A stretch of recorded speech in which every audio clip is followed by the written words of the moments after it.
Constitución a la inauguración de actividades académicas 2024, ciclo que se inicia institucionalmente hoy en la ciudad de Concepción con la charla magistral Inteligencia Artificial y Experiencia Universitaria. Recordarles también que estamos hoy con intérprete de señas gracias a Alense BioBio. Saludamos a quienes nos acompañan hoy de manera presencial y también telemática en nuestra transmisión vía streaming. Señora Pilar Romaguera, rectora de Universidad de las Américas. Paz Ormazábal, vicerrectora de Universidad de las Américas, sede Concepción. A Cristóbal Eizaguirre, nuestro expositor de hoy. Ana Araneda, consejera regional del BioBio. Sofía Valenzuela, Ceremi de Ciencia, Tecnología, Conocimiento e Innovación. A Martín Silich, presidente de Cor BioBio, y Liliana Lamperti, directora de la misma corporación. A Ronald Ruff, gerente general de CPC BioBio. Camilo Carrasco, gerente general de Sidere BioBio, que viene en camino. Pedro Ramírez, presidente del Colegio de Ingenieros y miembro de nuestro Consejo Asesor de Vinculación con el Medio. Autoridades académicas, académicos, egresados, estudiantes, que por supuesto son el centro de nuestro modelo educativo. En opinión de la UNESCO, la inteligencia artificial proporciona el potencial necesario para abordar algunos de los desafíos mayores de la educación actual, como innovar prácticas de enseñanza y aprendizaje y acelerar el progreso para la consecución del Objetivo de Desarrollo Sustentable número 4, de educación de calidad. No obstante, también advierte sobre riesgos y desafíos que hasta ahora sobrepasan los debates y marcos regulatorios. Damos inicio a esta jornada con el saludo de Paz Ormazábal, vicerrectora de sede Concepción de Universidad de las Américas. Paz.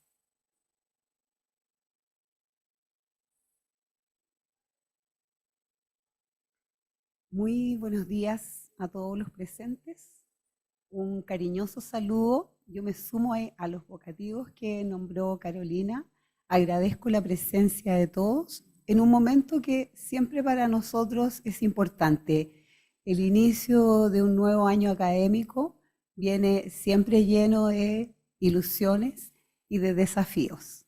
Este año, de manera particular, nosotros dimos inicio a un año con gratuidad, a un año donde logramos una acreditación ya que cumple un año, cumplió ahora en marzo, de 5 años, que es una acreditación de avanzada en gestión institucional, en docencia de pregrado y en vinculación con el medio.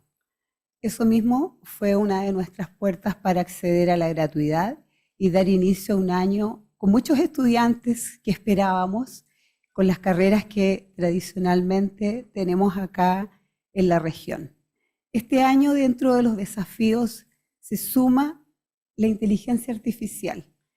Sabemos que ya hace muchos años que llegó a nosotros, que la utilizamos quizás en nuestro diario vivir, desde el hogar, ¿cierto? En temas de la robótica, la automatización. Yo creo que muchos de nosotros tenemos ya esas aspiradoras que nos limpian la casa, esos robots que cocinan, ¿cierto? Que llegó a los autos. También hemos sido usuarios de autos que hoy día tienen una tecnología extremadamente sofisticada.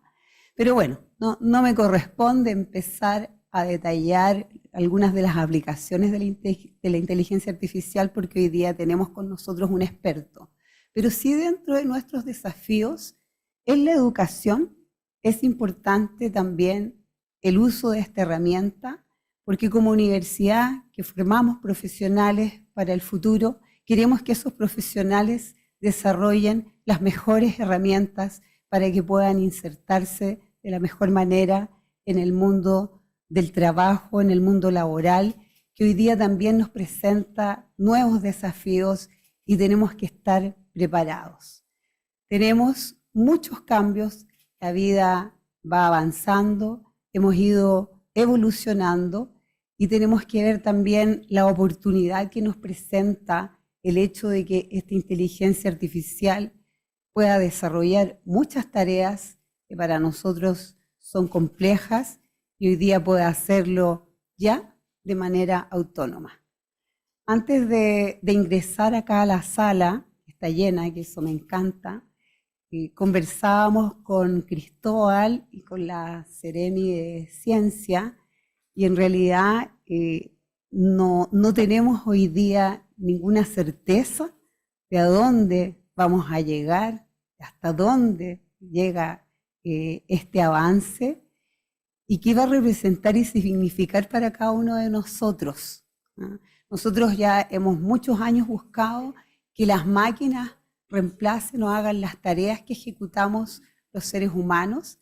Sabemos hoy día que las máquinas ya logran pensar, o sea, nosotros podemos ir en un viaje largo en un auto que nos va avisando absolutamente todo lo que pasa a nuestro alrededor, o sea, él va detectando todo lo que pasa, pero sí hay algo que todavía no ha pasado, ¿cierto?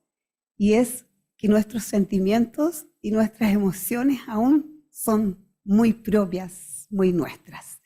Agradezco a cada uno de ustedes que nos acompañen en este momento tan importante y felices además de tener con nosotros directamente de Stanford, le decía, a Cristóbal.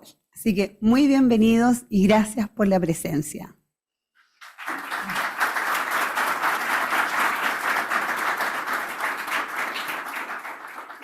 Agradecemos a Paz Sormazábal por sus palabras de bienvenida.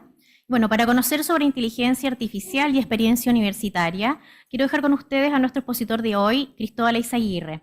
Cristóbal es ingeniero en computación e informática y magíster en ciencias de la Pontificia Universidad Católica de Chile. Actualmente es el único chileno doctorándose en inteligencia artificial en Stanford University y el más joven también. Sus primeros acercamientos en inteligencia artificial nacieron, y él, bueno, nos contará esa anécdota después, ¿cierto?, con más detalles, en el aula de una clase de teología. Con experiencia en Google en temas de análisis de video en inteligencia artificial, Cristóbal ha publicado papers sobre redes neuronales adaptativas y modelos de texto y video. Les recordamos también que al final de la charla daremos un tiempo para preguntas para el público general, que está de manera presencial, y también por Zoom tienen la pestaña en el apartado de preguntas y respuestas. Bienvenido, Cristóbal.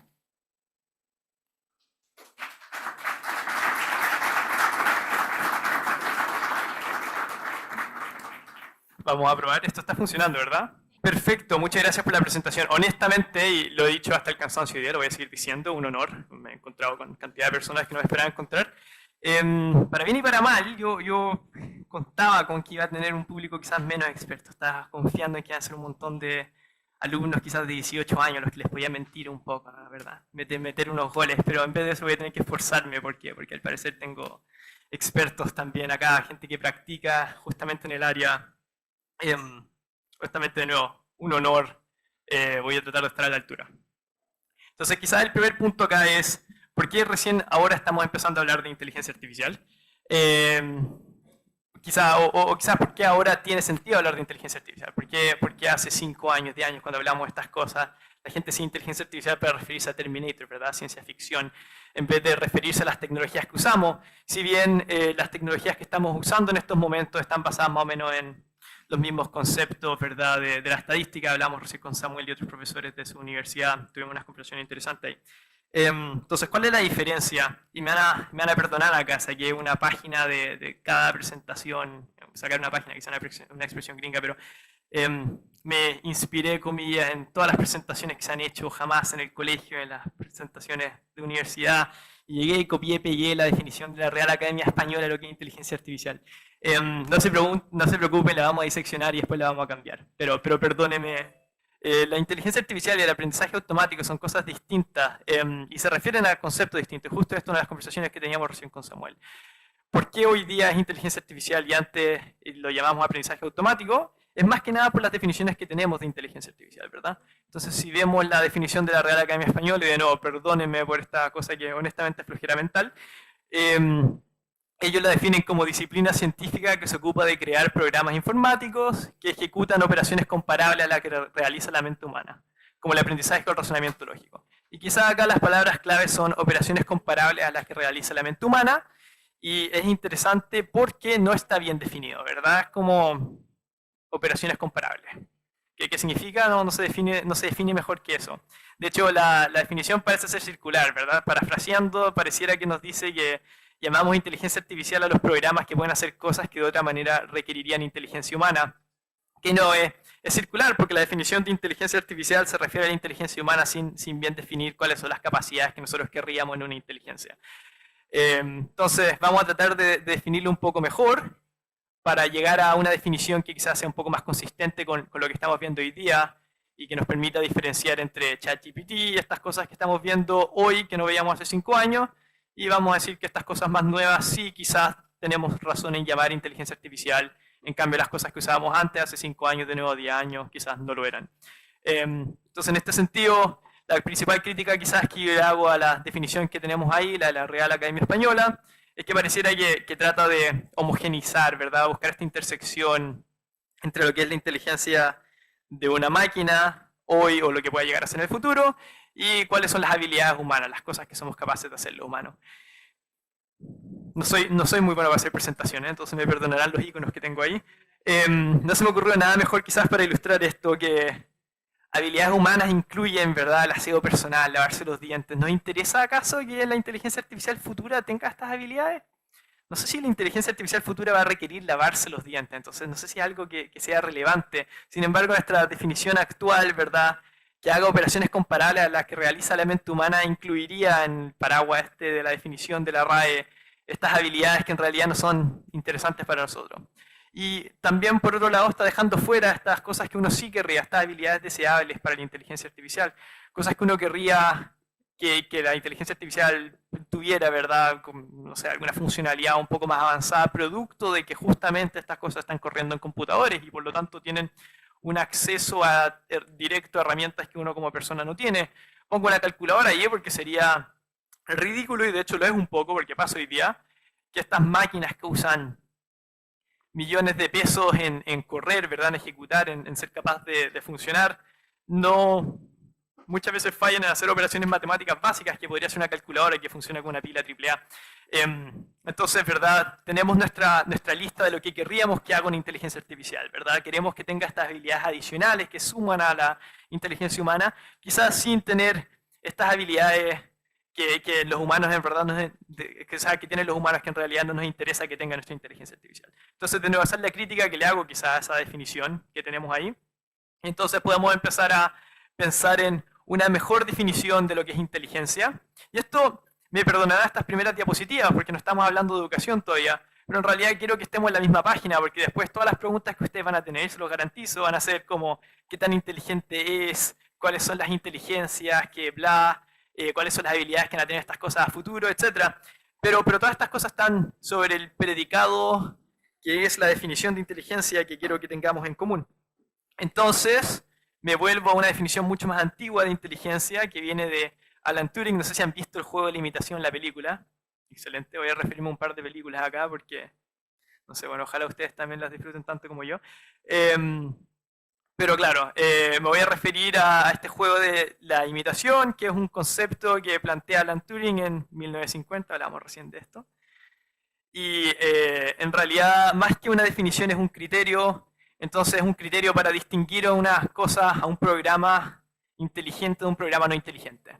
Entonces, sin definir exactamente lo que es una inteligencia, lo que él dice es vamos a diferenciar un programa inteligente de un programa no inteligente según un criterio más bien humano, que es, si tuviéramos un operador humano, puede ser Paz, por ejemplo, puedo ser yo, puede ser cualquiera de las personas de acá, que es la persona que está sentada en la mitad. ¿Esto es un láser? Sí, perfecto. Entonces tenemos un operador humano y lo ponemos a interactuar con un programa, que sea una inteligencia artificial a la izquierda y un humano a la derecha. Vamos a llamar inteligente al programa que es indistinguible del humano. Vamos a llamar inteligente a aquel programa que engaña a nuestro operador, que engaña a Paz, tal que no podamos distinguir a este programa al otro lado del velo que es ese monitor. Y no podamos saber si es que es inteligente, o sea, no podamos saber si es humano o no es humano. Entonces, a medida que nos pueda engañar en ese sentido, vamos a decir que tiene todas las habilidades que nosotros querríamos en un programa inteligente. ¿Por qué es importante esto? Bueno, esta definición todavía es incompleta, pero al menos nos da una idea de lo que queremos referirnos cuando hablamos de inteligencia artificial. Ya no es esa definición rígida de cómo las habilidades humanas tienen que estar calcadas textualmente, sino que es algo distinto, que es queremos...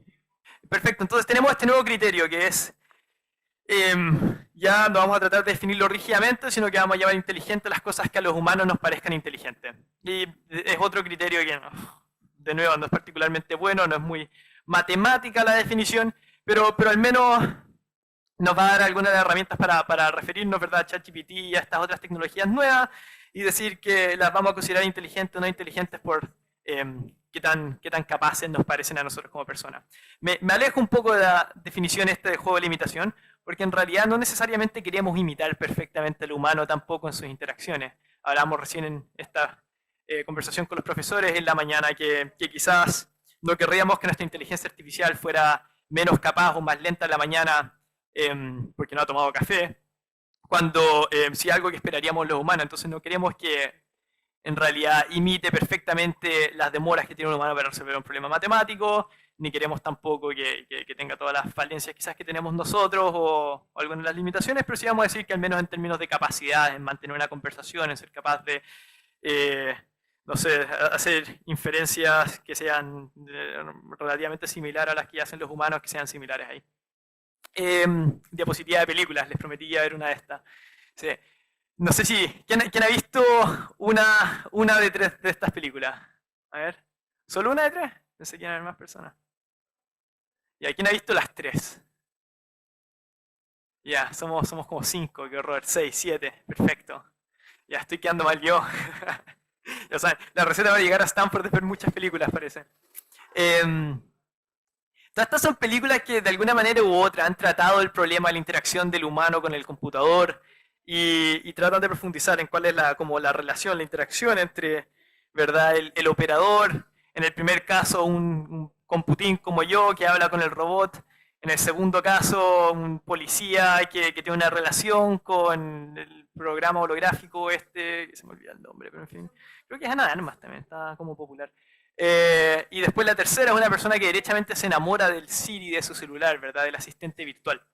En cualquiera de estos tres casos yo diría, si es que han visto las películas, saben a lo que me refiero, si no, perdonen por los spoilers. En cualquiera de estos tres casos los programas pasan, ¿verdad?, el juego de limitación, porque en los tres casos, incluso es un juego de limitación un poco más serio, incluso sabiendo que el ente con el que se está interactuando es un computador, logran tener comportamientos que son convincentemente humanos y de hecho en muchos de estos casos como enamorar al operador.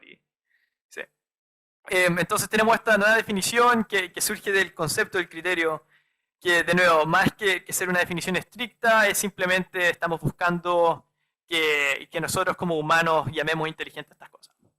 Entonces una definición no particularmente buena, pero es la que tenemos.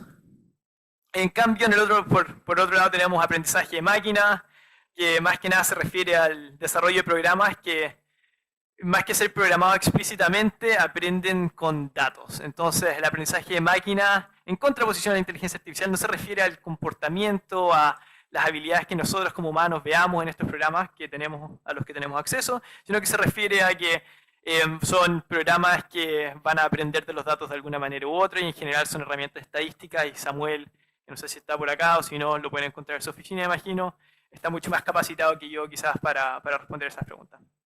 Pero si tienen esas preguntas para el final de la presentación, me las hacen y yo feliz de hacer el intento.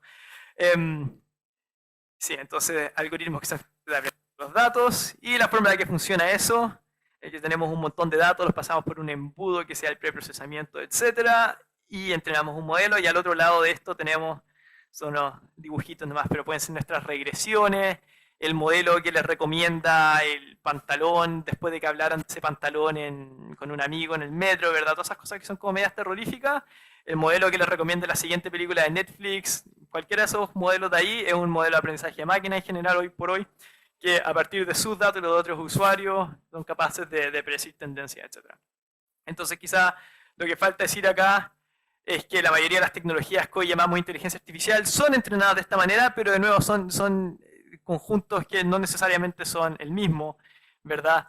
El aprendizaje de máquina se refiere más que nada a este proceso de aprendizaje, la inteligencia artificial a las habilidades, pero sí se da en la práctica que especialmente cosas como, ¿verdad?, ChatGPT, son entrenados con cantidades increíbles de datos y justamente son modelos de aprendizaje de máquina que producto de la escala, la cantidad de parámetros, la cantidad de procesos que son capaces de correr en el computador, la cantidad de datos que entran en estos procesos, exhiben en capacidades que nosotros llamaríamos inteligentes, ¿verdad? Dada nuestra definición de inteligencia.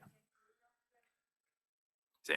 Entonces, de hecho, hoy ya podríamos sentarnos y pensar en, ¿verdad? Como qué pasaría si ChatGPT lo pusieran a prueba, ¿verdad? En este juego de limitación, ¿pasaría o no la prueba? Esto quizás es una pregunta para que ustedes se hagan a sí mismos. Si es que no supieran que al otro lado del computador estuviera ChatGPT, pensaban que están hablando con una persona, digamos, en Facebook, en WhatsApp o lo que fuera, ¿qué tan seguros estarían de que el ente con el que están interactuando es un programa versus con una persona? Y bueno, se han hecho estos estudios y en general parece que muchas de las veces pasa el juego de limitación, incluso si no lo hace, ya quizás en el futuro lo haga.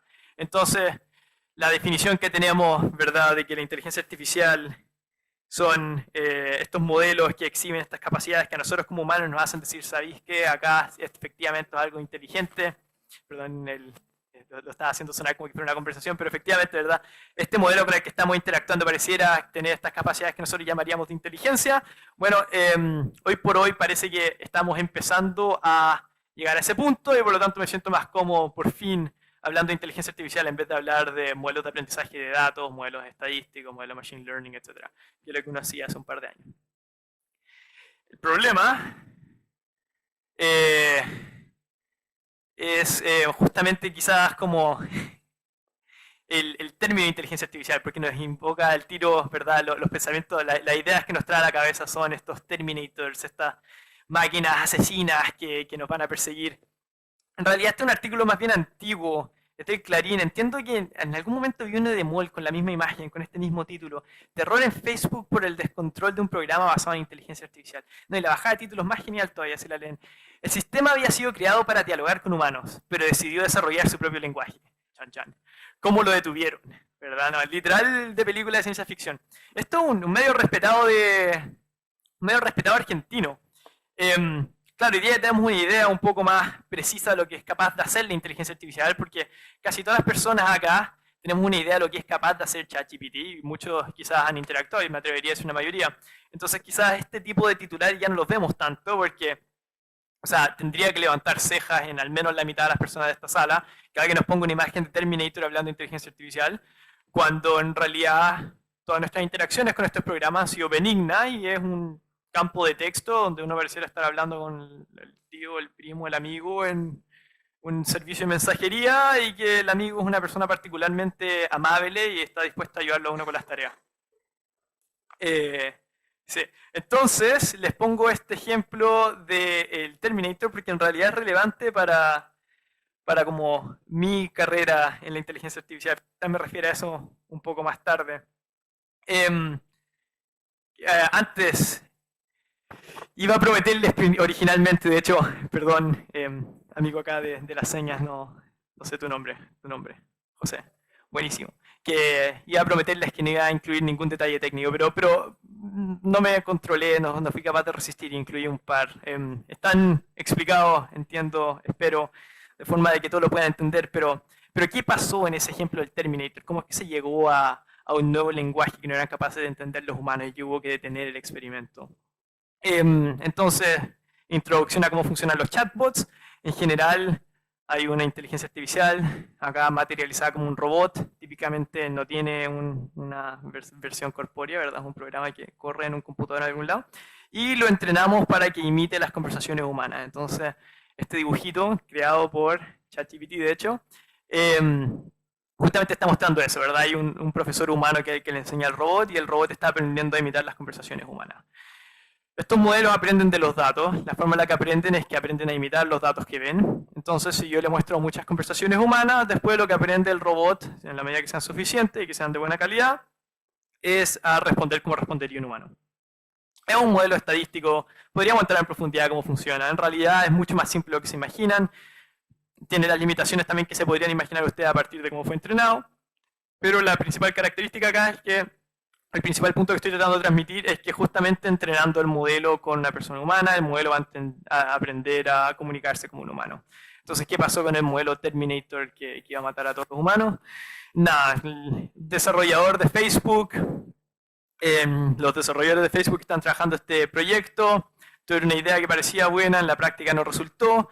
que era dejar que el robot conversara consigo mismo para generar más datos. Es uno de los grandes temas que tenemos en inteligencia artificial, que siempre estamos tratando de buscar más y más datos, y datos de buena calidad. Entonces a estos investigadores se les ocurrió que para tener más datos con los que entrenar el modelo, además de las conversaciones reales humanas, iban a dejar que el robot se comunicara consigo mismo.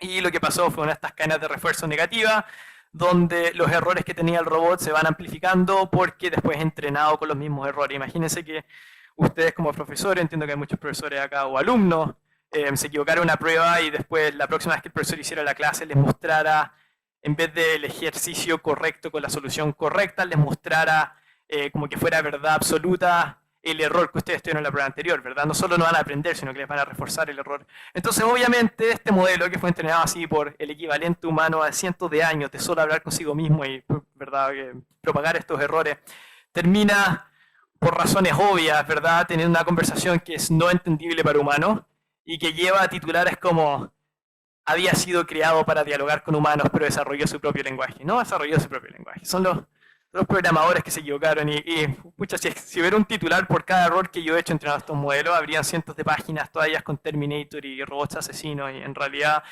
el 100% de las veces sería alumno de doctorado chileno cometió otra estupidez y lamentablemente perdió muchos recursos y tiempo en un proyecto que no dio resultados.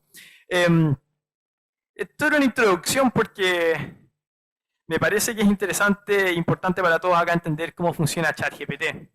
Entonces, si tenemos este modelo que aprende a copiar las conversaciones humanas, esa es la base de ChatGPT, solo que con muchos más datos de los que este modelo originalmente fue entrenado, ¿verdad?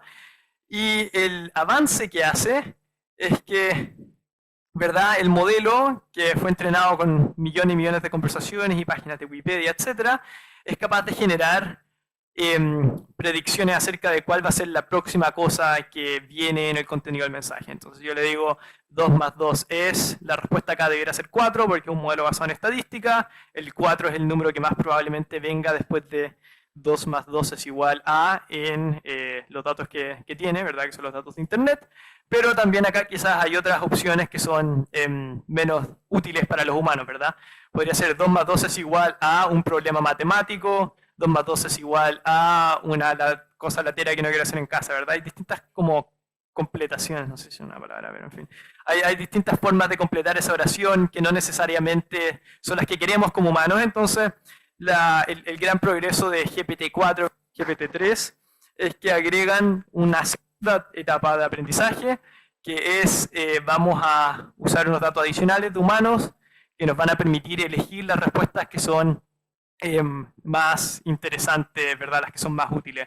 Y así es como terminamos con un modelo que cuando le pasamos un texto pareciera aleatorio, ¿verdad?, una pregunta, algo así, ¿verdad?, la forma de completar la oración que elige el modelo es la que algún ingeniero en OpenAI decidió que es la más adecuada para ¿verdad?, el tipo de pregunta que estamos haciendo. Y justamente por este tipo de filtro que se hace de seleccionar la respuesta que sea más benigna, la respuesta que sea más útil, es que muchas de estas respuestas que se filtran podrían haber sido peligrosas, ¿verdad? Entonces, acá es donde están justo estos conjuntos de acá, donde están las preguntas del estilo ¿cómo puedo construir una bomba? No tengo idea.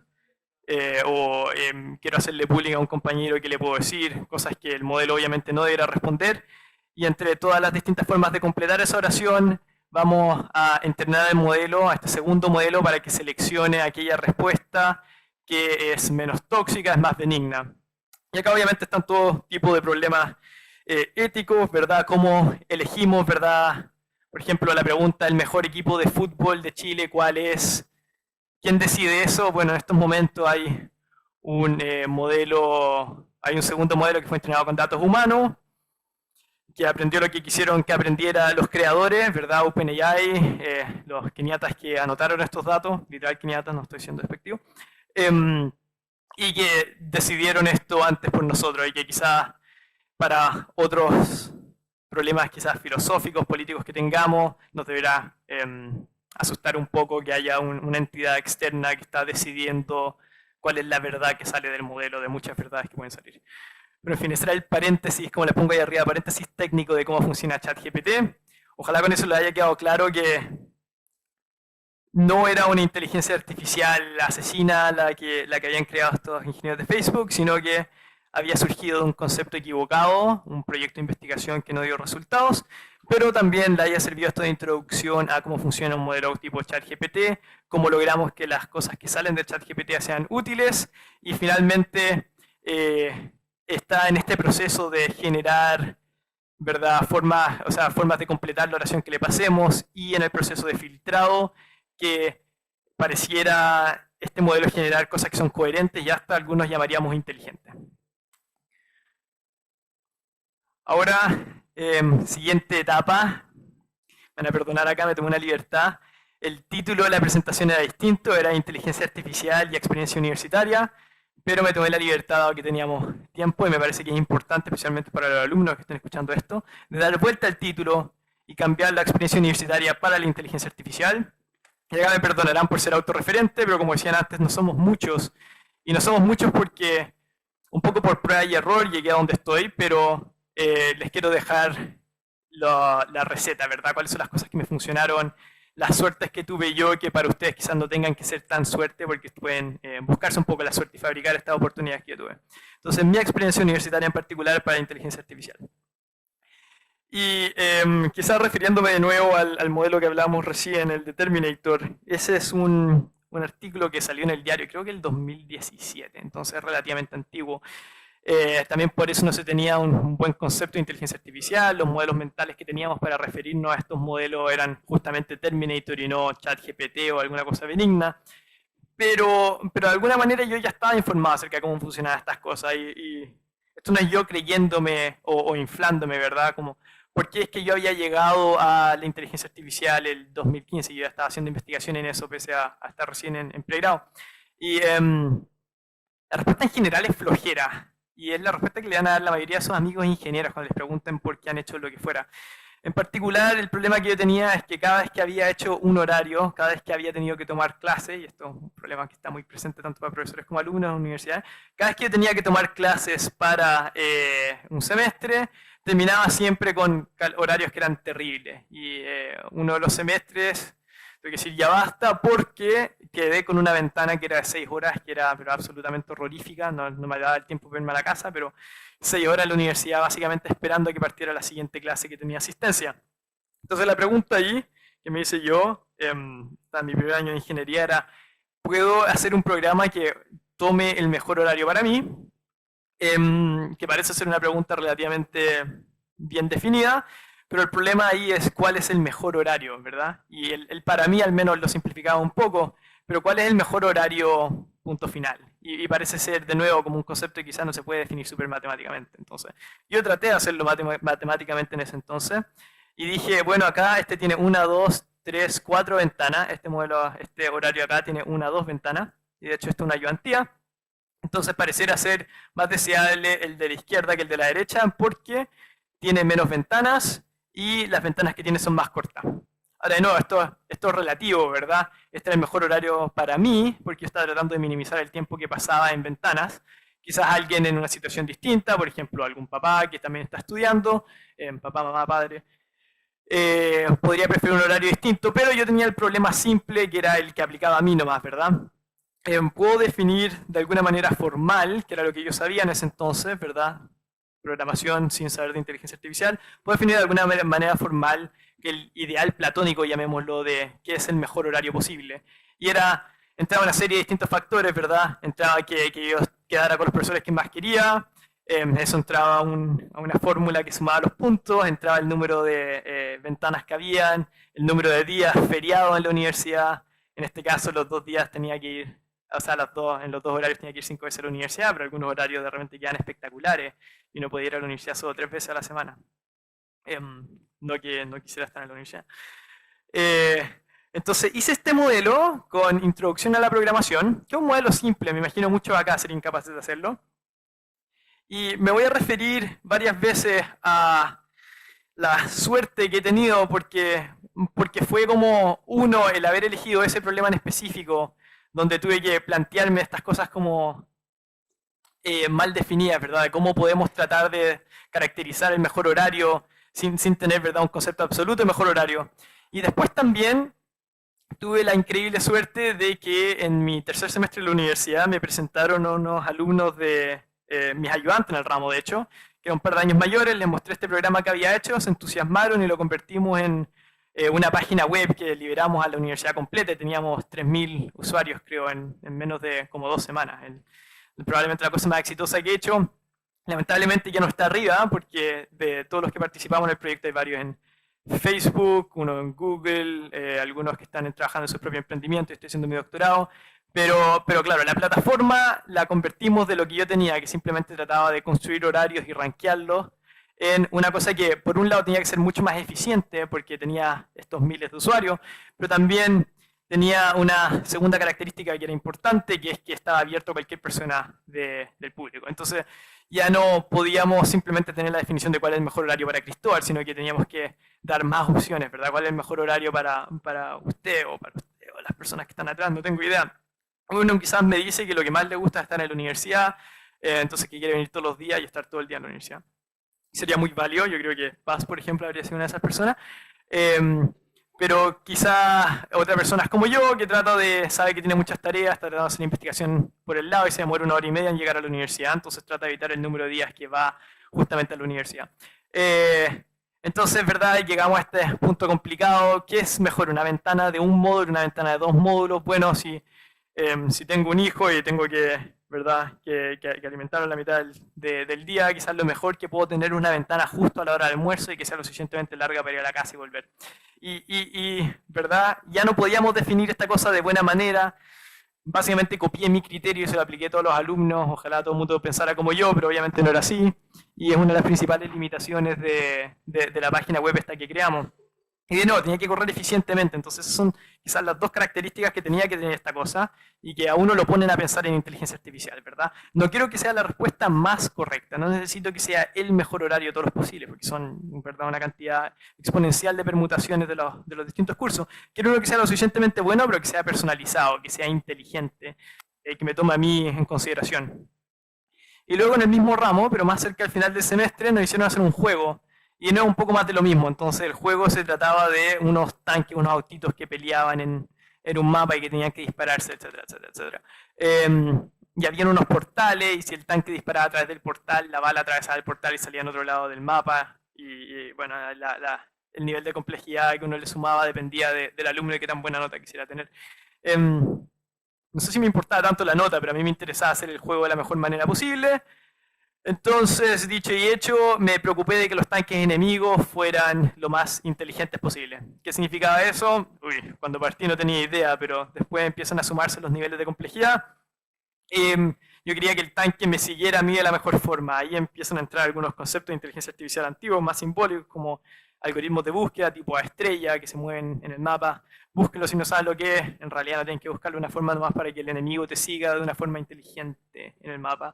Que el enemigo supiera usar los portales para disparar a través de los portales, que los enemigos de nuevo supieran cómo perseguirlo a uno, quizás hasta usar estrategias más complejas, porque podía haber más de uno, ¿verdad?, que se pusieran de acuerdo. Y yo entré a este mundo de nuevo solo tratando de hacer un juego de autitos, pero y yo creo que le pasa a muchos de los programadores acá, a las personas que se han encontrado con este tipo de problemas ingenieriles, muchas veces no hay buenas soluciones. Entonces lo que uno se encuentra cuando llega a estos problemas es que hay que empezar a pensar creativamente, encontrar una solución aproximada.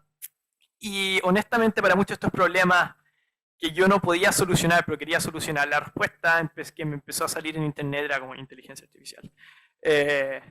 Entonces me puse a aprender ese tema. Y acá entra la parte de teología que dijo antes Carolina. Me puse a pensar de ese tema, pero no cuando estaba entretenido jugando, ¿verdad? No sé, no cuando jugaba mucho fútbol, pero jugando con amigos, qué sé yo. O conversando, sino que en realidad en los tiempos de ocio. ¿Y cuál mejor tiempo de ocio que los teológicos obligatorios de la Universidad Católica? Que además tienen asistencia, y de los cuales tomé 3. Entonces, justamente el problema del que me puse a pensar es, aplicado a la inteligencia artificial, ¿cómo podemos hacer que el modelo, como los humanos, se demore menos tiempo en pensar las preguntas fáciles que las preguntas difíciles? Acá hay 2 preguntas de conteo. ¿Cuántos pájaros tiene el niño? Entonces tiene 1, 2, 3, bastante fácil, no me demoré nada en contarlo. En cambio a la izquierda, si tuviera que contar cuántas pelotas tiene el niño en la mano, no sé si alguien las quiere contar. Además hay que hacer algún tipo de análisis acerca de como la estructura tridimensional. que se puede como adivinar a partir de la imagen bidimensional, pero claramente el problema de la izquierda es más difícil que el de la derecha, y de hecho hay problemas en bases de datos de inteligencia artificial donde uno evalúa estos modelos que son mucho más complejos que ese también. Entonces, por ejemplo, ¿cuál es la forma de la cosa roja? Es bastante fácil de responder que es un cubo, y los modelos de inteligencia artificial en ese entonces eran muy buenos para responder este tipo de preguntas, pero en cambio de repente hay preguntas como la de la derecha, que tengo traducida acá.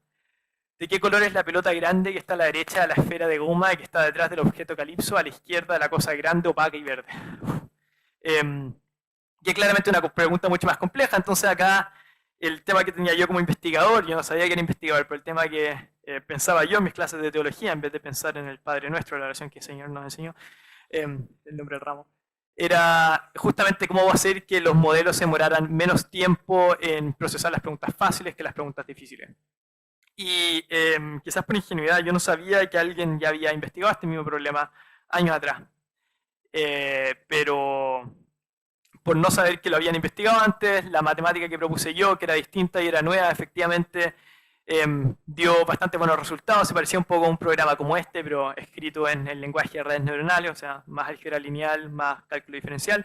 Pero básicamente una vez que la respuesta no va a cambiar, y así podíamos convertir este proceso que en general debería ser de múltiples pasos, ¿verdad? 1, 2, 3 sacaba, 1, 2, 3, 4, 5, 6, 7, 8, 9, 10 sacaba en un programa que podía demorarse más o menos tiempo dependiendo de cuántos objetos habían en la imagen o qué tan difícil era la pregunta. Y no lo aburro con la matemática porque, ¿para qué? Pero de alguna manera este alumno en ese entonces creo que estaba en tercer año de universidad, en clase de teología, el modelo que se me ocurrió le ganaba por mucho al estado del arte. Lo importante que sepan acá es que los puntos negros y los grises eran lo que existía, y los puntos de color eran lo mío, y están todos encima, para el mismo eje X, están todos encima de lo que había. Y por esta suerte que tuve y el aburrimiento de la clase de teología es que pude proponer un modelo que le ganó a cualquier cosa que existía.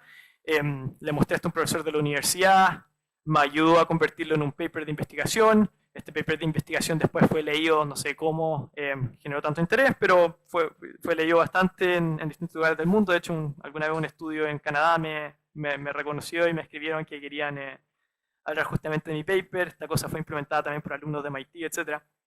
Y fue justamente este paper, que es otra de mis suertes, ¿verdad? Que la idea que tuve yo sin saber mucho funcionara, que la implementación fue buena, que el tiempo lo tuve, que un profesor de la universidad, que era de las pocas personas que sabía inteligencia artificial, me diera la hora, que permitió que yo publicara esto y después un paper que fue la seguidilla de este.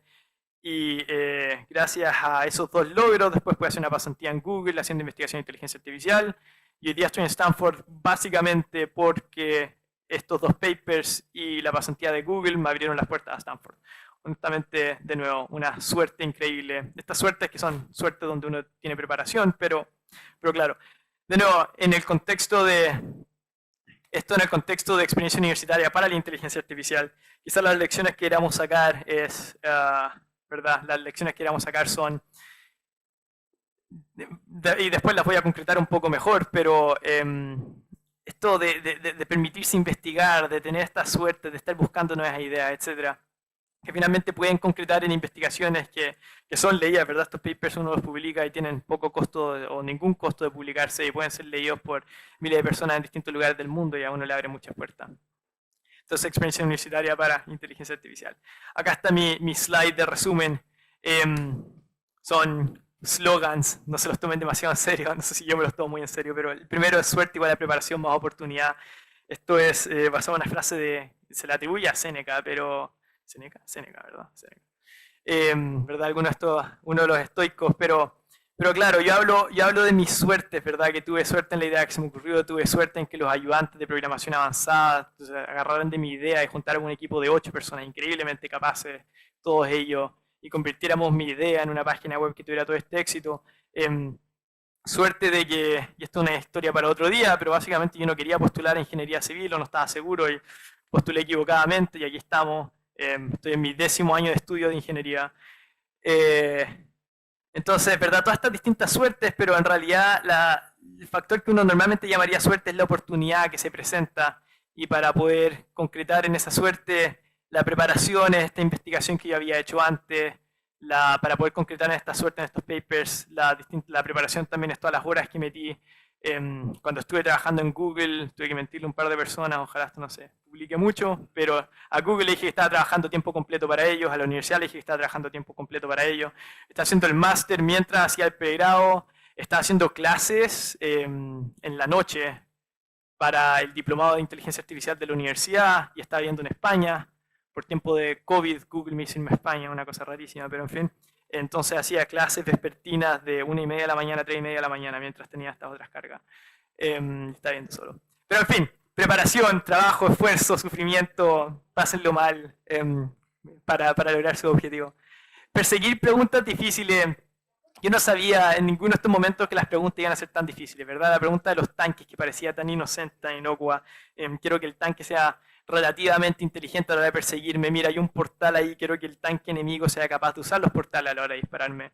No sé cuántos acá me están entendiendo lo que hablo, porque es un juego relativamente abstracto, pero el punto es como lo que parecía simple, un juego en 2 dimensiones que estábamos programando en un ramo que era relativamente introductorio, uno le puede dar toda la complejidad que quiera y puede terminar una pregunta que sea tan difícil que incluso hacer la tarea de la universidad bien se puede convertir en un paper de investigación que después uno puede sacarle todo el partido que quiera, pasantía en Estados Unidos, doctorado, quizás cuánto más partido pueden sacarle ustedes. Y después perseguir las oportunidades y tomarlas todas. Tomarlas todas estoy aprendiendo todavía a arreglarlo, porque creo que no son todas, y quizás yo tomo muchas. Estamos acá, de hecho, y me voy más tarde día mismo a Estados Unidos. Entonces, quizás alguna oportunidad no debería decir que no, no a esta, pero sí debería haberme tomado quizás 1 o 2 días de descanso, dormí 2 horas anoche, y ahora tengo que tomarme un vuelo de 13 horas a Estados Unidos y trabajar mañana. Pero claro, tomar todas las oportunidades que uno pueda, porque, sí, por favor. Porque muchas de estas... Ah, qué tonto. No, pero tengo esto. Tengo 2 gustos ahora.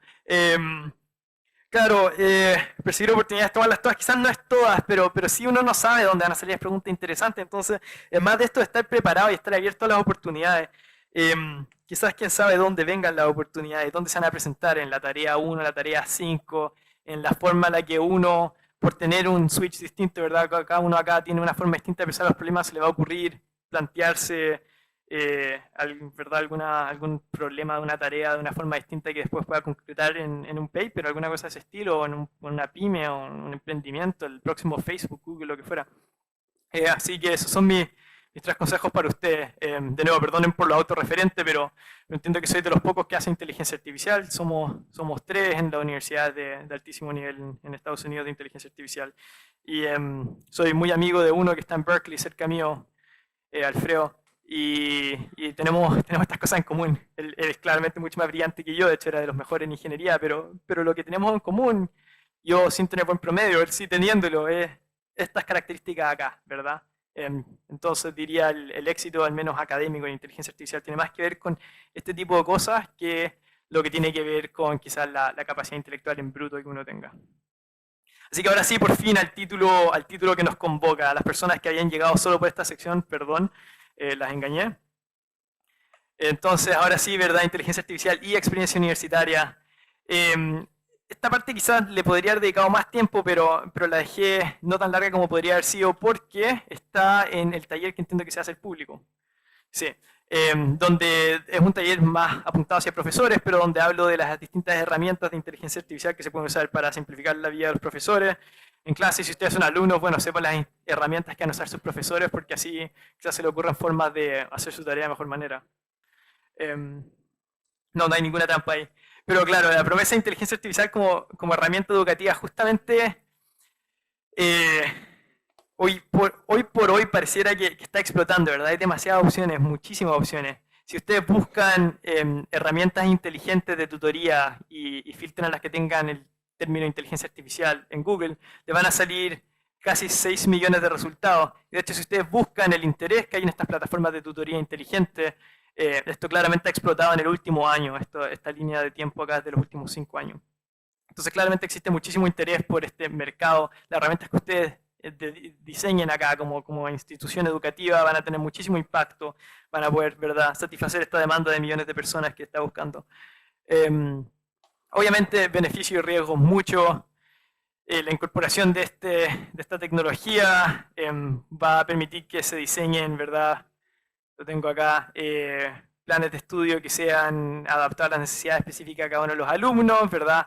Esto puede ser especialmente importante en casos donde hay personas con discapacidad, por ejemplo, visual, donde, ¿verdad?, los típicos gráficos, las típicas imágenes que uno tiene en las diapositivas, que para ellos pueden ser, ¿verdad?, o sea, que muchas veces no pueden percibir, que no pueden usar, pueden ser traducidas quizás por uno de estos modelos que sí tienen acceso a alguna versión simplificada del mundo, entiéndase una cámara, y que gracias a eso pueda abrirse la puerta a muchas más personas que antes quizás no tenían la posibilidad de estudiar al mismo nivel o tener acceso a los mismos materiales que tenían sus compañeros. Esto puede ser interesante para usted, creo. Después también con la interactividad se pueden potenciar herramientas que simulan conversaciones. De hecho, tengo acá estas imágenes de una herramienta que se llama ahí Character.ai.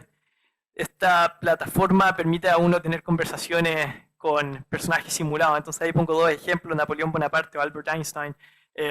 Básicamente usa ChatGPT por atrás, pero lo engañan para que la conversación que uno tenga esté basada en, y esto puede ser logrado de mejor o peor manera, pero esté basado como en la personalidad que habría tenido ese personaje y los trabajos que hicieron. Entonces, ¿verdad?, es una excelente herramienta quizás para hacer que la educación sea más interactiva, para que sea más interesante, imagínense si el tutor que le enseña física puede ser Albert Einstein, también puede ser quizás una excelente herramienta no solo para motivar, sino que para aprender de mejor manera. También, obviamente, hablo de beneficios y riesgos, entonces ambas cosas están siendo estudiadas en todas sus encarnaciones. Pongo ahí, en particular les dejo este paper que encontré, parecía bien citado. Hablan de los 7 approaches for students with prompts, entonces básicamente 7 distintas formas en las que ChatGPT y estas herramientas de lenguaje pueden ser usados para enseñar a alumnos. Entonces tutoría especializada, ayudar con correcciones, etcétera, etcétera. Y dejo este paper en vez de hablar más de esto yo, porque mi área de especialidad es el análisis de video, el análisis de imágenes y el razonamiento sobre estas cosas. Y lamentablemente no está lo más centrado en la educación, y creo que faltan expertos a nivel mundial, y más todavía en Chile, que se enfoquen en inteligencia artificial para educación. Pero justamente los que han estado haciendo estos avances han publicado, en particular este paper son 50 páginas. Está en inglés, pero está en la tónica de la presentación. Hoy tenemos herramientas para traducir esto y para hacer preguntas y para entender verdaderamente el contenido de esto, incluso en el lenguaje que quizás no entendemos o no manejamos bien, gracias a la emergencia de estos nuevos proyectos y nuevas herramientas de inteligencia artificial. ¿Por qué herramientas? Bueno, quizás lo primero que nos interesa es reducir el tiempo usado en actividades de bajo impacto para poder invertir más tiempo en aquellas que son interesantes, las que son importantes. En el caso de los académicos está muy claro. Si usted le pregunta a cualquier profesor cuáles son sus minutos de máximo impacto, no le van a decir que son las horas y horas que invierten en hacer una diapositiva que sea marginalmente más bonita, sino que le van a decir que son quizás la conversación de 5 minutos que tuvieron en el pasillo con el alumno antes de salir. Dios sabe que efectivamente esas fueron mis experiencias más significativas en la universidad, las conversaciones que tuve con mi profesor de sistemas de información, que fue el que me presentó y que eventualmente sería mi profesor de magíster, donde nosotros hablábamos de quizás las limitaciones filosóficas que tenía la inteligencia artificial, esto en 2016. Entonces, poder reducir el tiempo que se está, no perdiendo, pero usando en estas actividades de bajo impacto. Distintas formas en las que se puede hacer esto, les pongo algunas ideas. Se puede generar contenido. ¿Qué contenido? Bueno, existen herramientas hasta para hacer diapositivas.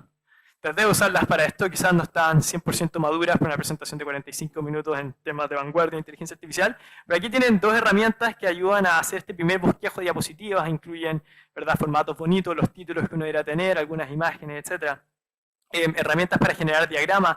Esta imagen que les mostré al principio y muchas otras que han salido en la presentación, siempre que no están citadas, son imágenes que generé con ChatGPT y otros sistemas de generación de imágenes.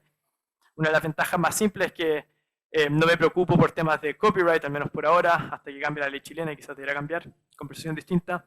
Pero, claro, uno puede generar estos diagramas que si no quizás sería complicado encontrarlo en internet, encontrar uno que no tenga derechos de autor, encontrar uno que comunique efectivamente y eficientemente el problema que uno está tratando de resolver, y uno también que combine con la temática de colores de la presentación. Entonces, en particular para yo le pedí que generara una imagen simple para ilustrar el juego de imitación, Y me generó esta que no iba con los colores naranjo y rojo de la presentación, entonces después le dije, me gusta, pero usa colores como los de esta imagen, y la imagen que sale es la que les mostré a ustedes. Entonces, este tipo de herramientas son sumamente útiles justamente para hacer más eficiente lo que hablábamos recién, ¿verdad?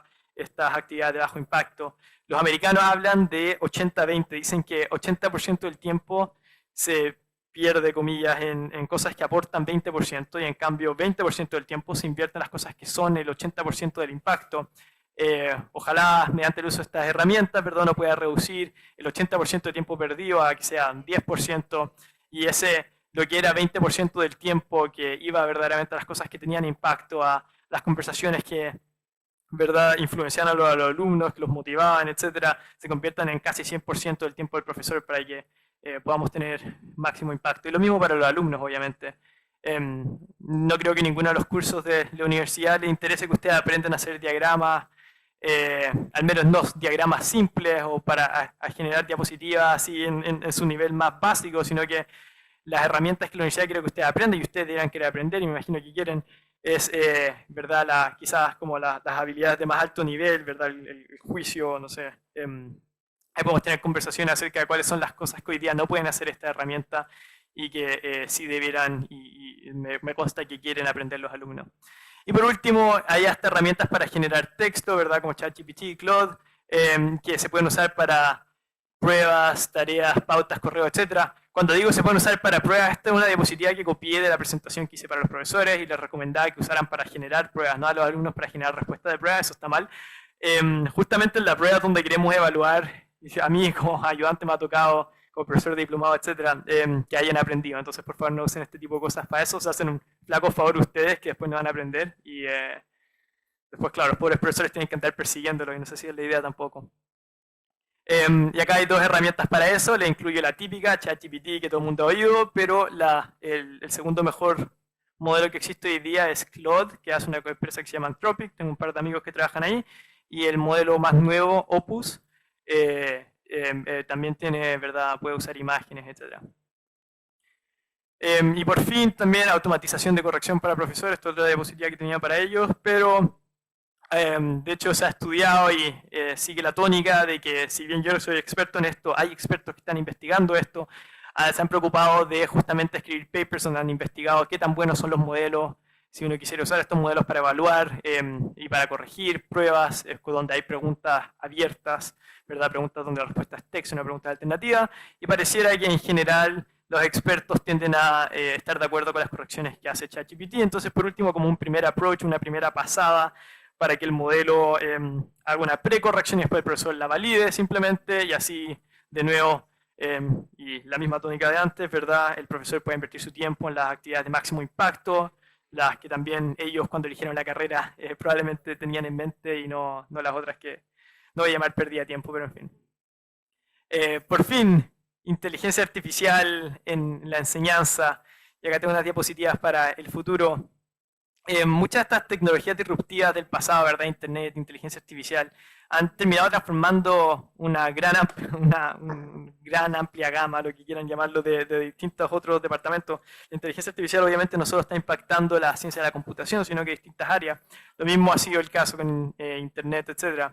Entonces, el fenómeno en particular en inteligencia artificial es que no solo se optimizan procesos, sino que se pueden crear nuevas herramientas que ¿verdad? Incluso en el nivel más humanista pueden llevar a generar nuevas preguntas acerca de la naturaleza del conocimiento, de la creatividad, de la condición humana, preguntas que son profundamente filosóficas, pero que de alguna manera podemos entender de mejor manera, o preguntarnos, quizás podemos plantearnos nosotros de mejor manera, gracias a que tenemos herramientas externas que nos hacen cuestionarnos este tipo de cosas.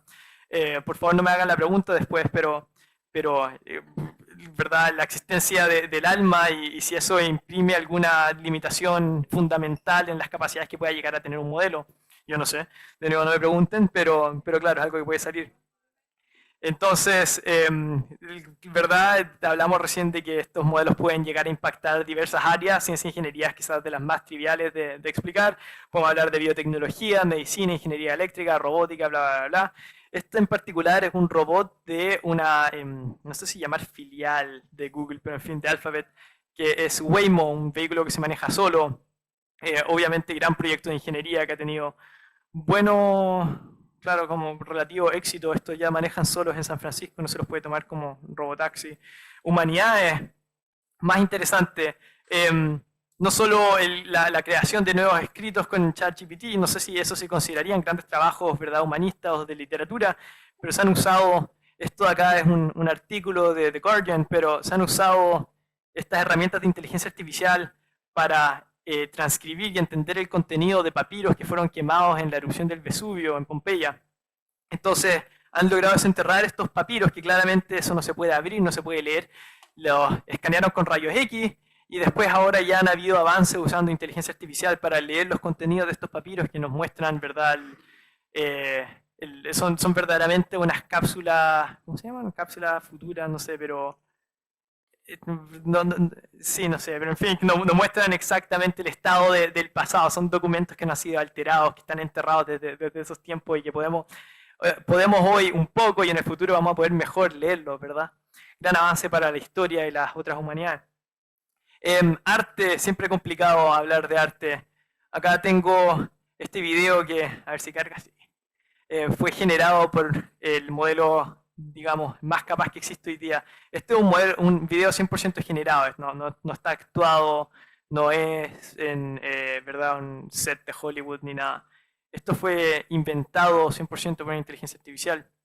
Entonces abre, ¿verdad?, cuestionamiento acerca del arte, cómo se pueden usar estas herramientas. No es solo que vayan a reemplazar, de hecho no me imagino que generar video así aleatoriamente vaya a generar una película, ni mucho menos, pero sí me imagino que alumnos de esta universidad y otras, ¿verdad?, y personas que quizás no habrían tenido acceso a las herramientas que tienen Hollywood y las cámaras y los actores, etcétera, pueden usar herramientas como estas hoy o más aún en el futuro para generar algo que podría parecer una película de Hollywood de altísimo nivel, generar cine de primer nivel en Chile gracias a herramientas de inteligencia artificial, una cosa quizás por fin está al alcance de la mano gracias a estas tecnologías. Y es difícil imaginar que no van a impactar profundamente el arte, ojalá de una manera que sea positiva. Por fin, dado que hablábamos de inteligencia artificial en educación, aprovecho de mencionarles cómo funcionan estas cosas en Stanford, porque claramente es una de las universidades que están un poco más a la vanguardia en inteligencia artificial y que han sabido hacer las cosas bien, porque de hecho se han mantenido a la cabeza. Entonces, entre otras cosas, casi todas las facultades tienen curso de inteligencia artificial. Digo casi porque no tengo cómo revisar todas las facultades sin que sea un gastadero de tiempo increíble, pero todas las que revisé tenían. Y entonces les dejo ahí algunos cursos, ¿verdad? Está el curso de música con inteligencia artificial, está el curso de, creo que, políticas públicas, para específicamente inteligencia artificial para políticas públicas. Hay 2 cursos de leyes. Me imagino que hacer un campo interesantísimo, por ejemplo, un vehículo autónomo que atropella a alguien, quien tiene responsabilidad es el vehículo, es el programador, es la persona que lo conducía, etc. Entonces hay cursos de gobernanza, governing, no sé, inteligencia artificial, de regulación para inteligencia artificial, hay cursos de arte en inteligencia artificial, está arte contemporáneo en la época de inteligencia artificial, es un curso que existe. Existen cursos de música e inteligencia artificial, uno que se llama Music and AI, o sea, música y la inteligencia artificial, y hasta se me ocurrió meterme a buscar cursos de geociencia para ver si había alguno de inteligencia artificial, y efectivamente hay uno que se llama Data Science para geociencia. Entonces, en particular, quizás ahora en las últimas diapositivas que me van quedando, pensemos acerca del futuro, el futuro como estudiante, las oportunidades que vemos, los distintos cambios que podemos proyectar a futuro. Es difícil saber qué tan capaces van a ser estos modelos en el corto plazo y más aún en el largo plazo, porque no tenemos un buen modelo matemático para predecir estas cosas. Pero por último, ustedes como alumnos, como emprendedores, como personas que les interesa, ¿verdad?, el avance de simplificarse la vida. Este es un ejemplo que se me ocurrió. Justo hablaba Paz antes acerca de estas aspiradoras robóticas. ¿No sería tanto mejor que la aspiradora, con una herramienta bien simple que ya existe, ¿verdad?, revisar el estado de la habitación antes de aspirar? Porque si uno está en una fiesta, o peor aún si están discutiendo, ¿verdad?, una pareja, no sé, 2 niños se están agarrando a coscorrones, uno no querría que la aspiradora salga a pasearse por la mitad. Con un poco de tino, un poco de tacto social, es una de las herramientas que se puede agregar. Y así también existen, obviamente, otras muchas oportunidades. Al final depende de ustedes, porque esta cosa está recién naciendo, las oportunidades que se les ocurran, las cosas que quieran hacer. así como esta, que se las regalo, el que la quiera desarrollar y hacer una pyme en torno a esto y generar fondos, vaya, así como esta existen otras miles de millones. Entonces, la pregunta para ustedes en esto de la inteligencia artificial es, claro, ¿qué tan temprano se van a involucrar y cuánto se van a involucrar, verdad? Y si están dispuestos a hacer estas cosas, los 3 principios de antes básicamente eran, les estoy presentando las oportunidades a ustedes, ahora depende de ustedes si las quieren tomar, cuánto se van a esforzar, y la frase de Seneca justamente era, si ustedes tuvieron la suerte de estar en esta universidad, tener estas oportunidades, entre otras, yo, de nuevo, perdón la autorreferencia, sean capaces de aprovechar estas oportunidades y concretarlas en cosas que vayan a ayudarlos a ustedes, a los profesores para los alumnos, y todos nosotros para con la humanidad. Eso. Muchas gracias.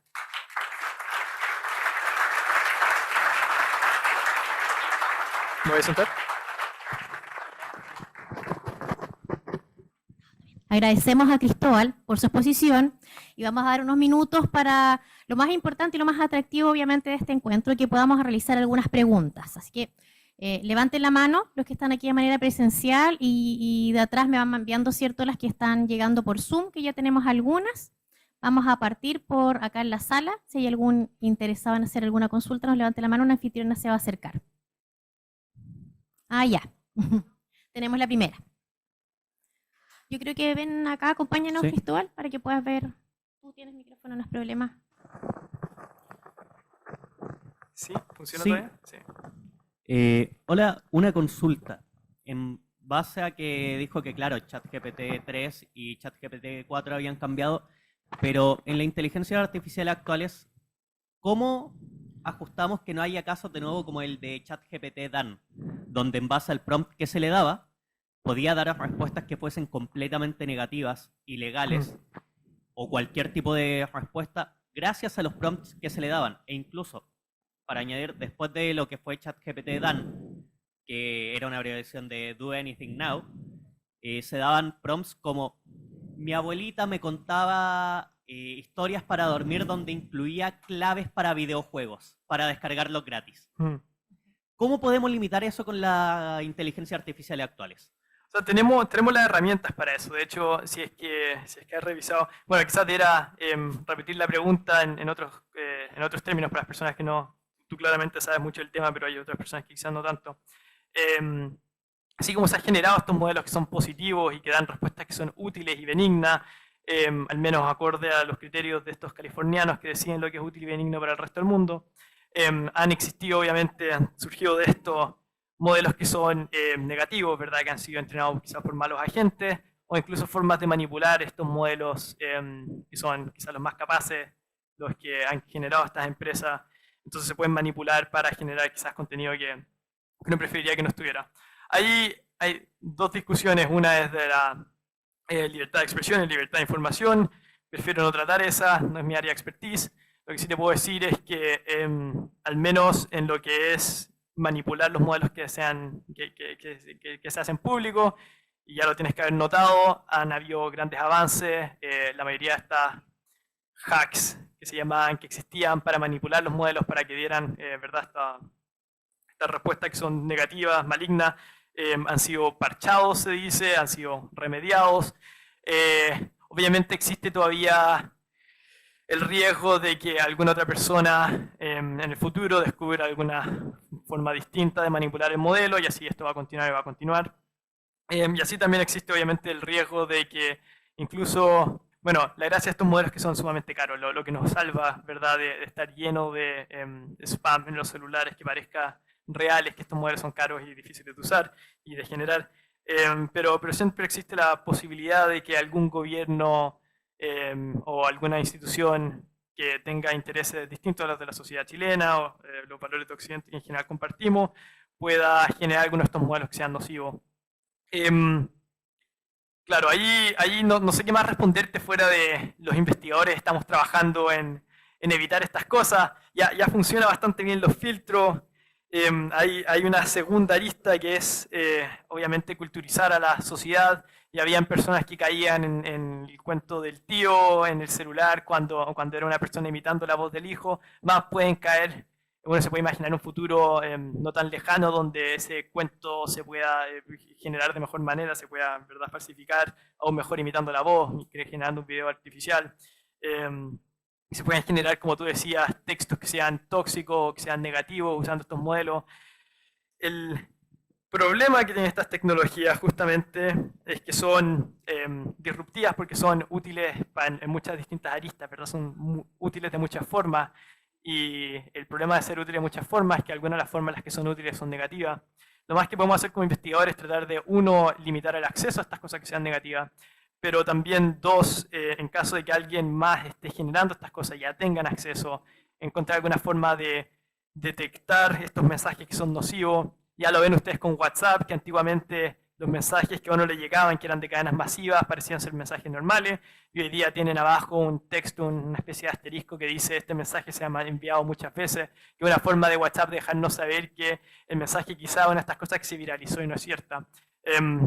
Quiero imaginar un futuro donde nuestras herramientas de detección de textos generados, imágenes generadas, videos generados también puedan tener siempre un asterisco que los acompañe, donde salga esta imagen fue generada, este video es falso, este audio que usted está escuchando no es cierto.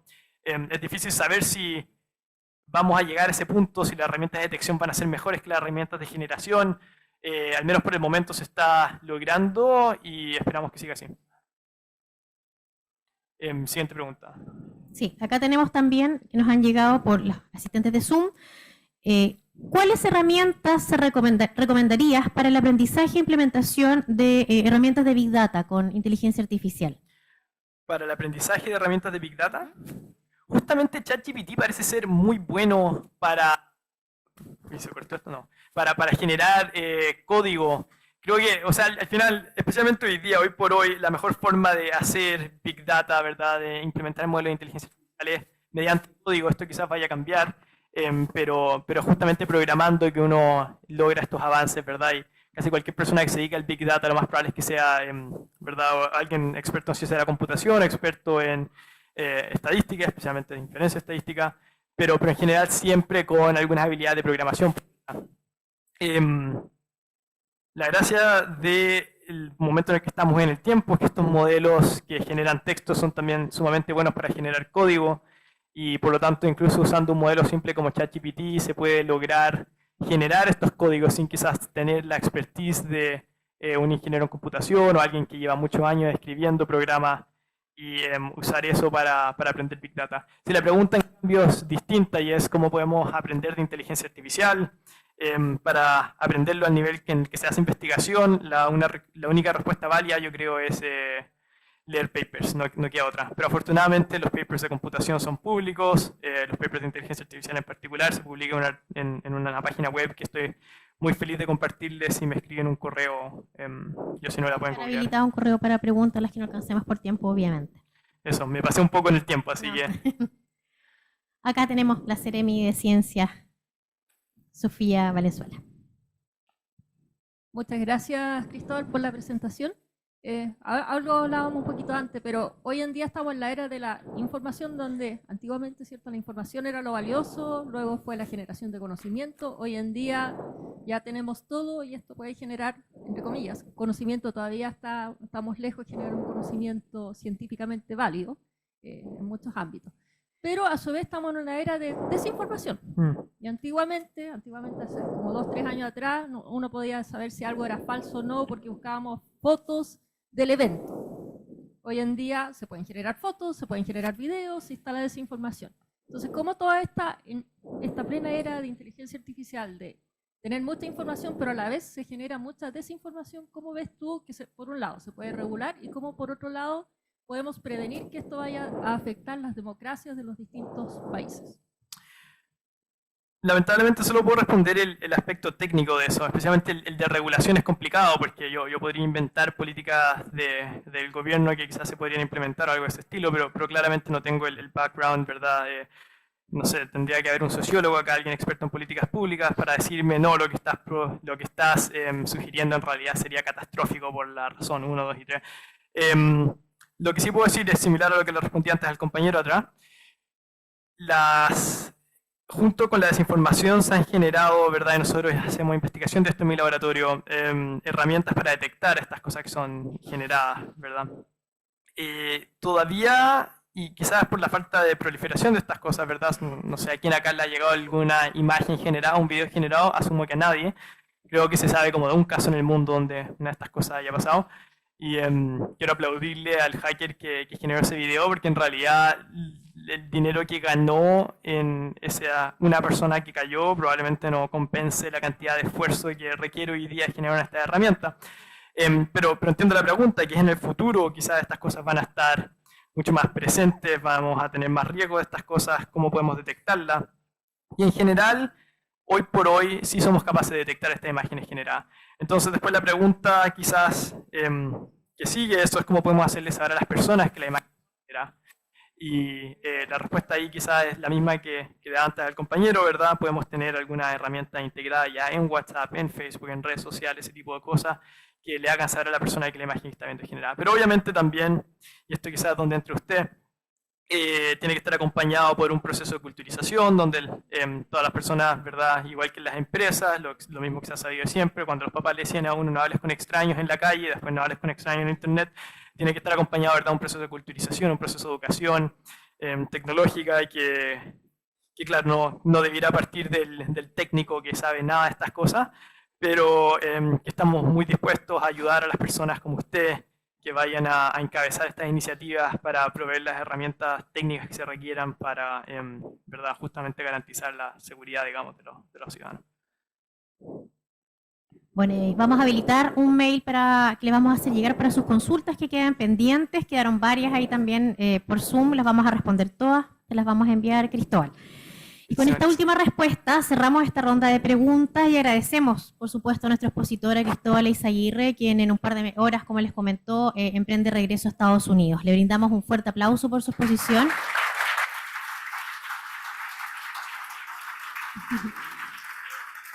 En pantalla va a ir apareciendo en unos segundos más un código QR donde podrán entregarnos su opinión. Para nosotros es muy importante porque es un valioso insumo que nos permite, obviamente, la mejora continua. Pero antes de dar cierre a esta jornada, solicitamos a nuestra vicerrectora Paz Ormazábal que se acerque al escenario para la entrega de un presente institucional al expositor, para que regrese Cristóbal nuevamente.